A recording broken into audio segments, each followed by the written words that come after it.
এক ভাই বলছেন, আসসালামু আলাইকুম রহমতুল্লাহ। ওয়ালাইকুম আসসালাম রহমতুল্লাহ। শেখ, আমরা দেখতেছি কিছু কবিরা জিনকে জবাই করে বা জিনকে জ্বালায়।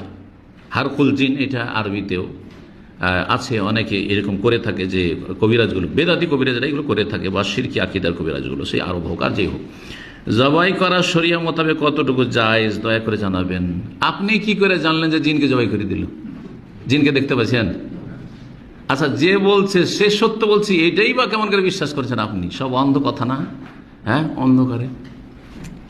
হ্যাঁ, তাহলে এইসব মিথ্যা কথা। আসলে যদি কোথাও জবাই করার কোনো ওসিলা থাকতো, কোনো কোরআনের আয়াত দিয়ে, বা জ্বালিয়ে দেওয়ার কোনো তরিকা থাকতো, কোরআনের অমুক আয়াত পড়ে অথবা অমুক দোয়া পড়ে, তাহলে হয় কোরআনে কারিমে থাকতো এই বিষয়গুলি, আর না হইলে নবী সাল্লাল্লাহু আলাইহি ওয়াসাল্লামের কোনো হাদিসে থাকতো না।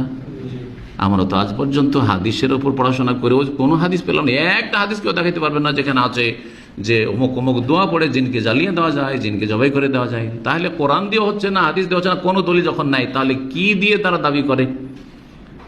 হয় তারা সেখানে ইস্তেখদামুল জিন, বসে করে জিন ব্যবহার করে, মানে এক জিনকে খুন করার জন্য বা জ্বালানোর জন্য আর এক জিনকে ব্যবহার করে। নিজে তো করতে পারবে কাজ, নিজে তো মানুষ যে জিনকে দেখে না, ও নিজে কি করে জ্বালাবে? আর জ্বললো, ও তো নিজেও দেখতে পারে, কি করে জানবে যে জ্বলে গেল? এগুলো সব বেদাতিদের কথা, কিন্তু বেদাতি কবিরাজদের কথা। তাহলে করে কি?